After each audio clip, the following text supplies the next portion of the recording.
He can fight, yeah. For boxers his level, yes. Meaning what? Not your level? I do not believe so, no, not at all. Mike Tyson recently launched a brutal attack on Jake Paul after Jake decided to speak out about November 15th. Jake not only spread outrageous rumors about the fight being rigged, tarnishing Tyson's legacy, but also claimed that Tyson needed money to step into the ring. Really, Jake? I've always been in the gym training. I'm in boxing, professional fighters. I'm just, activity is great. I had 15 fights in 1 year when I was younger, and I think activity is great, but I'm prepared. The man who's been a global icon for decades is supposedly begging a YouTuber for cash. Let's take a moment here. Does Jake Paul even understand the rules of boxing, or is he just making things up as he goes? It's hard to say because at this point, it's obvious Jake has no clue what he's talking about. And now, he's about to face the consequences. Honestly, the Tyson-Paul fight was the boxing match no one asked for but somehow couldn't look away from. Tyson is getting back in the ring. He's 58 years old. He's facing off against YouTuber-turned-boxer, 27-year-old Jake Paul. When news broke that 57-year-old Mike Tyson would step into the ring with 27-year-old Jake Paul, the internet collectively raised an eyebrow. Was this a legitimate fight, or the world's most bizarre midlife crisis? Critics labeled it a circus long before the opening bell. The age gap was just to the card of the questions. On one side stood Tyson, a living legend, and on the other, Jake Paul, a social media personality turned boxer whose greatest asset is his ability to go viral. The matchup felt like mixing vintage wine with cheap soda. Then came Jake's most absurd claim, his so-called financial rescue theory. According to him, Tyson practically begged for the fight because he needed the payday. Really, Jake? The same Tyson who's built a cannabis empire and probably has more money stuffed in his couch cushions than you have in your entire crypto portfolio? Fans were furious, and the backlash was immediate. There is an alleged script leak. This has not been confirmed.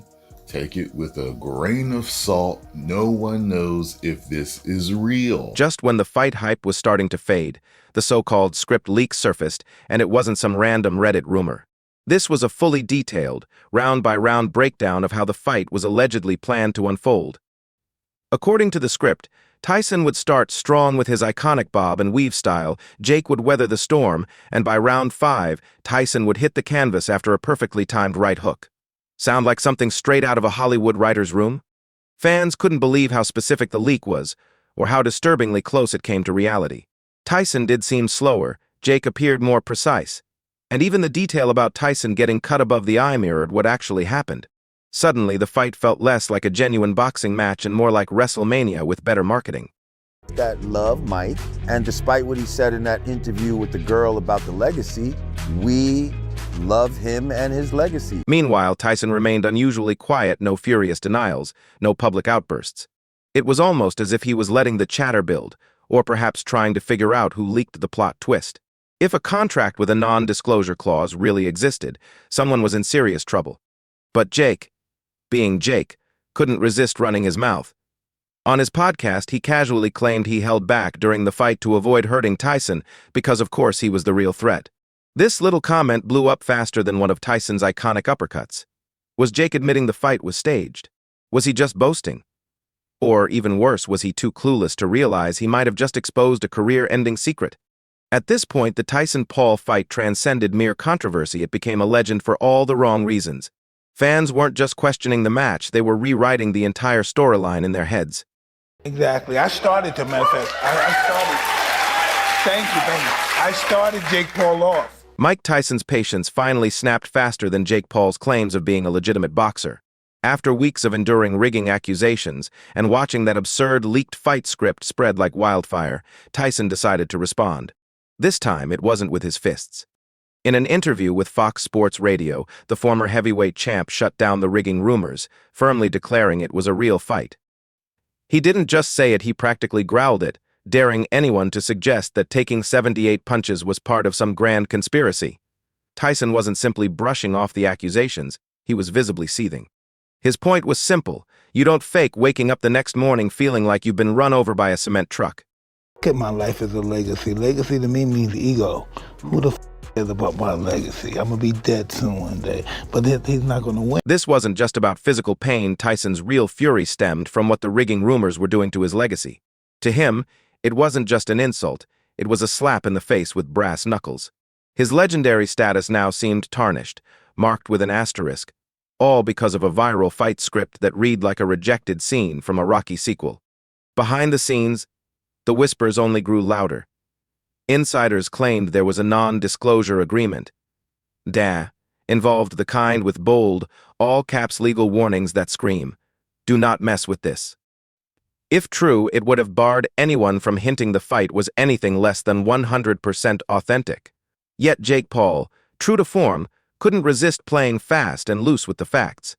On his podcast, Jake casually claimed he eased off during the match, portraying himself as some merciful boxing god sparing Tyson. This wasn't just cocky, it was potentially NDA-breaking cocky. Sources suggested that Tyson, furious over the implications, was ready to go full legal bulldog. If that existed, Jake may have crossed a line thicker than Tyson's boxing gloves. For Tyson, the fight wasn't just about defending himself in the ring, it was about defending the brand he had spent decades building. The same brand Jake Paul now seemed to be dragging through the mud for clicks and content. Welcome back to The Pain Game. Today we're going to talk Darren Till versus Tommy Fury / John Fury, of course. But first, some more important and quite serious news in the combat sports world. Mike Tyson versus Jake Paul, it's come out now. It was rigged. I can't believe it. You know, you have to question the validity of boxing these days when you can't trust two professionals to get in the ring and do their best against each other. And instead you find out Mike Tyson pulling his punches, not trying to hurt Jake Paul. Absolute disgrace. I thought better of them. You know, I really did. I thought that Mike Tyson, especially, Iron Mike, he was just going to go in there and knock Jake clean out. But here he is, not trying. I'm so disappointed in him. But you don't need to take it from me. The fight itself only added fuel to the controversy. Statistically, Jake Paul outperformed Tyson in nearly every measurable way, minus 78 punches landed versus Tyson's paltry 18. On paper, it looked like a masterclass in boxing domination. But there was one glaring problem. It was Mike Tyson, the man who used to knock out legends with fewer punches than that on his worst days. Watching Tyson struggle to land even a few clean shots felt like seeing Superman lose a wrestling match to SpongeBob. Yet ringside footage told a different story. From the crowd's perspective, the hits looked brutal and painfully real. Tyson didn't seem like someone acting out a scripted role. He looked like a man desperately trying to relive past glory, while his body begged him to stop. His iconic bob and weave had slowed to a shuffle, and his punches landed with all the speed of a buffering YouTube video. Even Tyson himself admitted something was off. He confessed to blanking out mid-fight, a revelation that only raised more questions. Was it exhaustion, age, or something deeper no one saw coming? Whatever the cause, his sluggish performance added fuel to the conspiracy theories, even if the reality was far less dramatic, the undeniable march of time. But that changed when Paul clenched with Tyson. It's alleged he whispered into Tyson's ear to cool it. Then came the aggression factor. Ringside analysts noticed something intriguing. Jake Paul wasn't holding back. He was throwing punches with bad intentions, landing sharp combinations, and even managing to cut Tyson above the eye. You could see Jake's competitive streak ignite, as if he'd momentarily forgotten he was supposed to play the entertainer, and instead started fighting like a man desperate for legitimacy. And what's at the root of all this? Money. Never one to miss a chance to stir the pot, Jake Paul claimed that Mike Tyson approached him out of financial desperation. According to Jake, Tyson needed the fight to keep his bank account from hitting empty, a statement as inflammatory as it was questionable. I did tell you about it. At the time, I wanted to do a pay-per-view roast, like it was a boxing match, and they'd said, oh yeah, Mike can make $20 million. Then there's the juicy pay-per-view, PPV, debate. Industry insiders whispered that both fighters walked away with hefty seven-figure paydays. But did Tyson feel shortchanged? Perhaps. If Jake Paul pocketed more due to his internet clout, it would have been an added sting to Tyson's already bruised pride. Imagine spending decades building a legendary career, only to be out-earned by a guy famous for pranking strangers on YouTube. Ouch. The bigger question is whether Tyson's return to the ring was a calculated business move or a desperate grasp at glory. Some say he craved one last taste of the spotlight before retirement or wanted to prove that, Even at 57, he could still rearrange someone's face. But stepping into the ring with Jake Paul wasn't just risky, it was like a retired lion squaring off against a loudmouth hyena. Tyson might have seen it as an easy payday, but he clearly underestimated how far Jake would go for clout. Social media wasn't kind either. Fans roasted Jake for allegedly disrespecting Tyson, accusing him of milking the fight for publicity while tarnishing a living legend's name. Memes, think pieces, and angry tweets flew like punches in a street brawl.